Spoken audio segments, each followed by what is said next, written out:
ஒரு கட்டு கட்டியிருக்கு. அதுக்கு மேலே இன்னொரு உறுதியாக ஒரு கட்டு கட்டினா அந்த முதல் கட்டு விலகிடும்.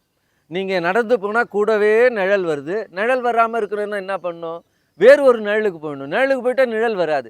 அதுபோல் ஆண்டவனுடைய திருவடி நிழலை பற்றி கொண்டால் பிறவி நிழல் வராது. அதுதான் வாழ்க்கையில் முக்கியம்.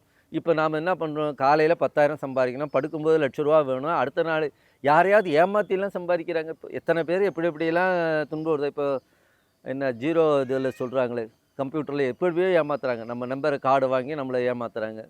அது மாதிரியான ஏமாற்றுகிற எண்ணம். இந்த எண்ணமெல்லாம் எதற்கு? அவங்க வந்து பிறவி துன்பத்தை பற்றி கவலைப்படலை.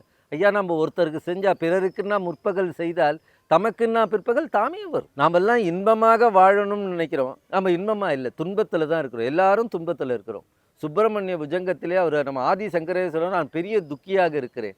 ஆனந்தம் எங்கே விளையும்? இறைவன் சன்னிதானத்தில். ஆண்டவன் தான் இன்ப சொரூபன். அவரை அடைந்தால் நமக்கு அந்த நன்மை. அதான் வள்ளுவர் தனக்கு உவமை இல்லாதான் தாழ் சேர்ந்தார் கல்லால் மனக்கவலை மாற்றல்.